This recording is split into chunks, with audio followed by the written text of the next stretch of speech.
Khaaki tours, which is meant to keep the heritage and alive in India. So he is also very well versed with the Mumbai heritage and culture. So over to you. Neil. Yes, so thank you. Thanks a lot for having us, sir.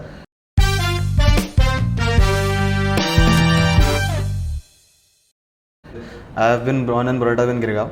So, being a proud Girgaonkar from my birth, but मला असं वाटतं की there are a lot of people in my college as well. So basically, this being a college project, knowledge of people about certain areas of Mumbai that people may not be having the right information or the correct information about. Right. So basically, so if you have to speak about Girgaon or not other Girgaon, let's take Mumbai in the sense. If you have to speak about Mumbai, so what you would like to tell people who have not visited Mumbai or are going to visit Mumbai or Girgaon in the future? So it's very important to. There's a book called Bombay: The Cities Within. Okay. And this was written by a lady called Sharda Dwivedi. And the premise is that Bombay is a collection of various small towns. Okay. Okay, so the way Mahim thinks is very different from way Bandra thinks, and they are just divided by a small creek, right? Okay. So Dadar thinks differently, Matunga thinks differently, Right. yeah. Baikala thinks differently, Mendi Bazar thinks differently, Girgaon thinks differently, Malabar Hill thinks differently, right? And yet they live harmoniously together, right? Correct. So you have to understand the soul of each and every place. Now, when you use the word Mumbai, so where we are right now shooting, which is in the fort area, is the original Mumbai. Okay. Okay.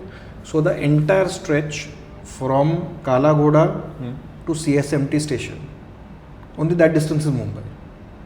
Okay. The entire town of Mumbai was just 1 kilometer long and half a kilometer wide, and it was inside a fortification. Yeah. So this was a trader's town, and wealthy people stayed inside the fort. Those who couldn't afford had to stay outside the fort. Okay. So what is inside is the white town. What is outside is the native town. So if you have heard words like Dhobi Talab, yeah, Dongri, Yeah. Correct. Umar Khadi, Right. yeah, Masjid Bandar, yeah, Kalba Devi. All these were part of native town. I'm talking about 300 years ago.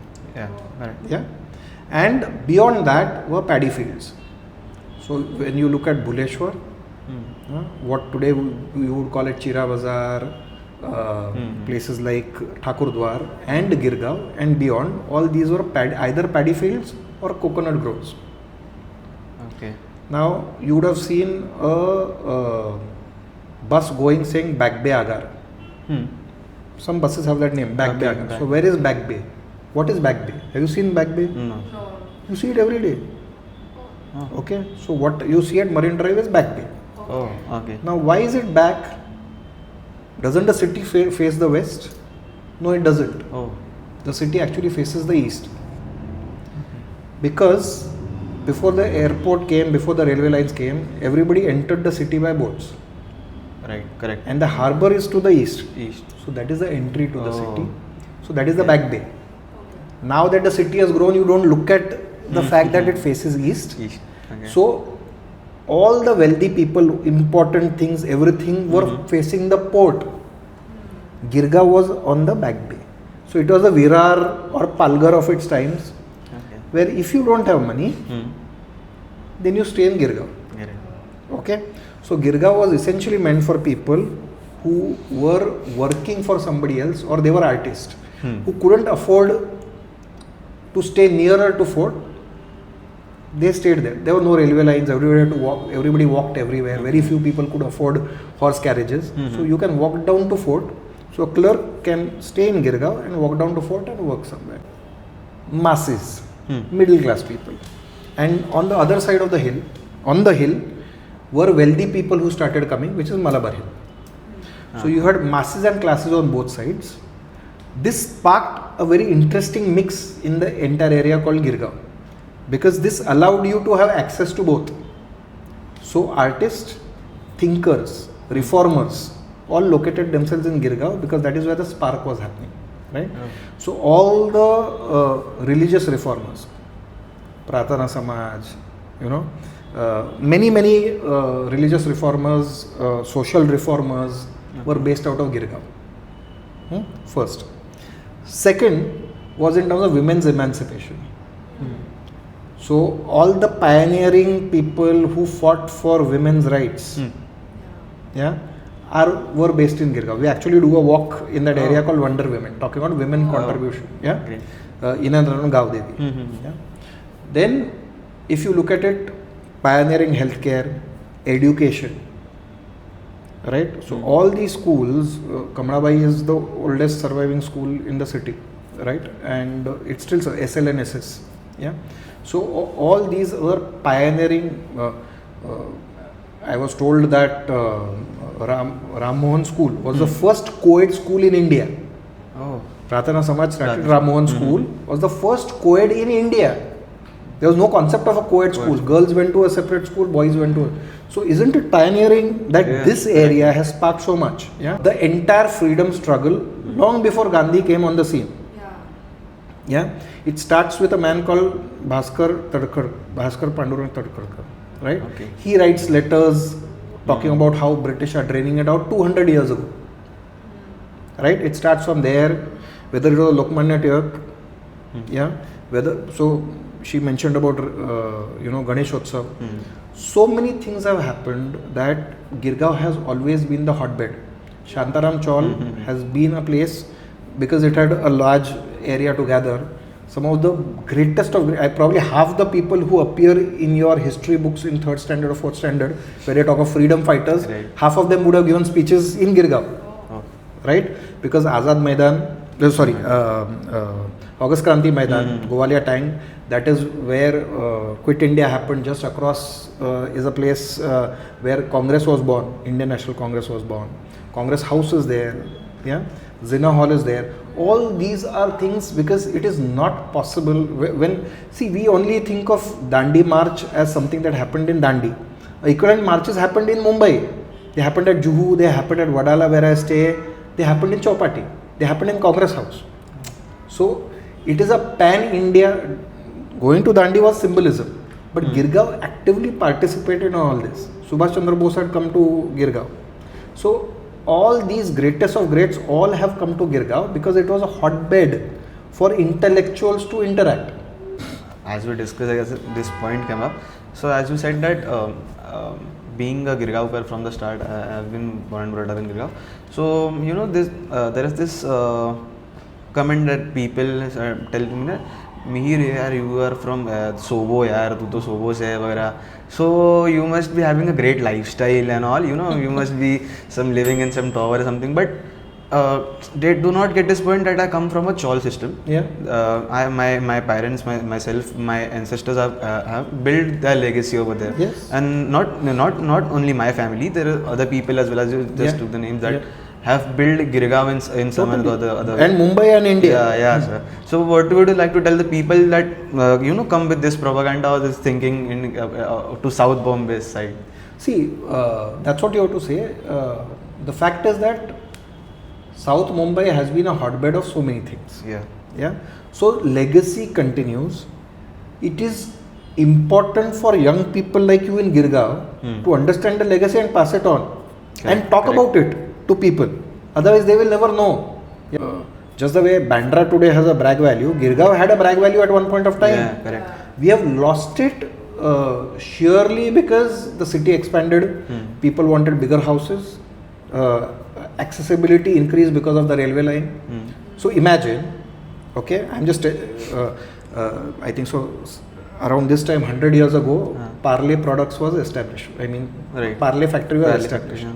The entire plot, few acres of plot in Ville Parle was bought by selling one shop in Girgaon. Look at the disparity.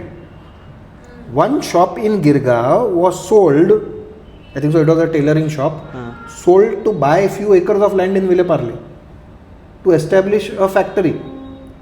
After which takes the name from the location which is Ville Parle. So Parle Ji is born by selling one shop in Girgaon. So there were ads okay, about 120 years ago, that sell your small house in Girgaon and you will get a bungalow in Khar. Oh.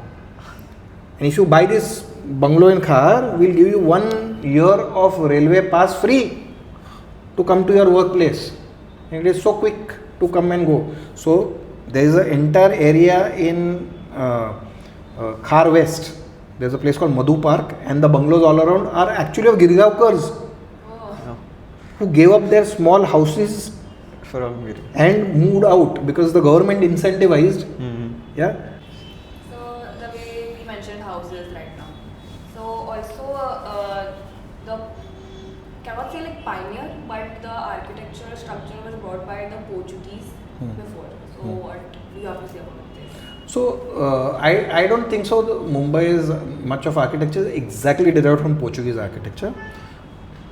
It is local architecture which is climate conducive, which has elements which have come from various places. So which you distinctly see in Girgaon, and at different eras you have different styles which come. So to a great extent, because of the heavy monsoon, because of the heavy sun, you have the concept of a veranda on a normal house, which turns into passages and balconies, because at the end of the day, chawls were essentially human warehousing places, right? Just the way you, So they were essentially meant for bachelors who are coming to the city, not for families. So 3 or 4 bachelors would end up staying in. They will work either in a industrial unit or they will be clerks somewhere. It was not meant for families. It got adopted by families in course of time, and they have lived with it. They have thrived on it. That's a different thing. But as your requirements change with age, modernity, everybody wants to have a better lifestyle, and that is why the upgradation is something that is happening. If you look at, there's a whole phase of Art Deco, and you will see a lot of Art Deco buildings in Girgaon also, which have replaced the earlier ones. Unknown facts are that people are not quite aware about of these places, or some other places living this, the ones I named, living these places aside, there are other places, or else sir, nowadays on YouTube I see videos that claim, this might sound a little ridiculous, but they claim some places where there have been history of ghosts and all. Now they claim about these things. So is this so this area in Girgaon, it was very easy for new communities who were coming in to buy a coconut grove and convert it into a burial ground. So some of the coconut groves were snapped up, became burial grounds. Those which were not snapped up for burial ground eventually became residential colonies. So what happens is you have a Mangalwadi, which is sandwiched between a Bora Kabristan on one side, and a Kachi Memon Kabristan on the other side. Beyond that, you have Kelewadi. Next to that, what is today St. Teresa School and your this thing, college coming up ahead. All that was a Portugal burial ground. So if there are going to be alternate layers of living and the dead, you can expect some interaction, right? And that is what we actually do, a ghost walk in Girgaon, which happens on Saturday nights, which starts not very far from your college. Okay. And so we don't show ghosts, we talk about ghost stories, and it's very fascinating. You see the evolution of Girgaon from a different point of view, and we believe this is the best way to engage with young people. And they take interest in something like this, and then they graduate to other walks. You talk from a famous line है ना, ज्याला ज्या भाषेत समजतं त्या भाषेमध्ये समजावलं पाहिजे, तसं आहे ते. So curiosity होती कि when you talk about these stories, the ghost ones, so just my curiosity, like while talking, have you just encountered any of the paranormal thing or not? It just I have personally not, but many of the stories are genuine stories of people who have experienced it, narrated it. So there are various sources, and we have been able to, and there are many people who have added stories.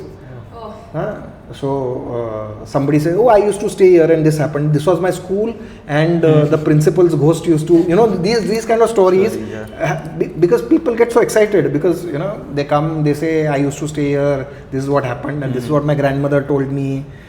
I mean, probably we only tell 30% of all the stories that we know, because at the end of the day, there's a limit up to which people can take it. But it is a way of engaging people. People start appreciating, they will never enter Girgaon otherwise. There's no reason for them to enter Girgaon. They'll bypass Girgaon. This is an excuse for people to get them into Girgaon. That's it. I would like to know that, as we mentioned, like people, there is a blend of community inside Gurgaon, Yeah. like from Maharashtrians, Gujaratis, Yes. everyone. Yes. So we would like to know more about it. How did it like emerge, the communities and everything around it? So you have to realize this was a newly developing area, right? At that point, 150 years ago, and this city has always been cosmopolitan, right? Though it is based in a Marathi-speaking larger context of the state, right? It has been a traders' town to start with, yeah, and trading towns across the world wherever you go. Today's biggest example is Dubai. Dubai is so diverse, yeah. So Mumbai was the Dubai of its times. It had opportunity. You actually go to Bhauda Jilad Museum, you will see people of Ceylonese origin.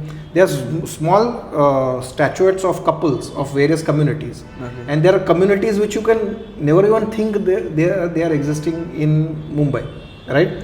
Which are non-Indians, used to reside in Mumbai. Yeah, so all sorts of communities came.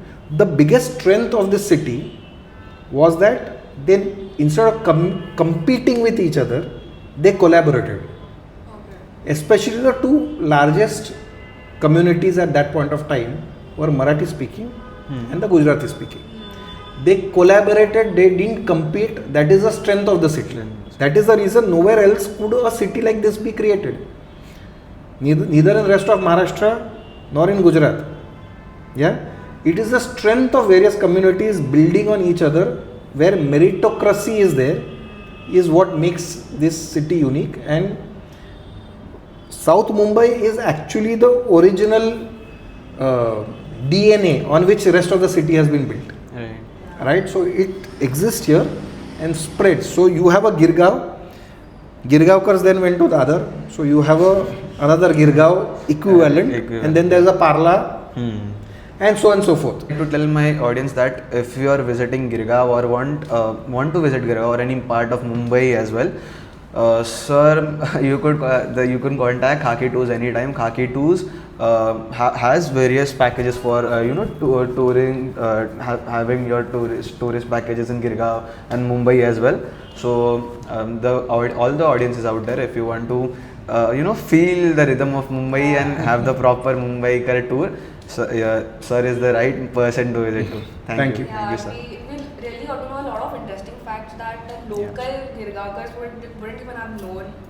So Thank you, sir. thank you, sir, for sharing your valuable time with us. Always a pleasure.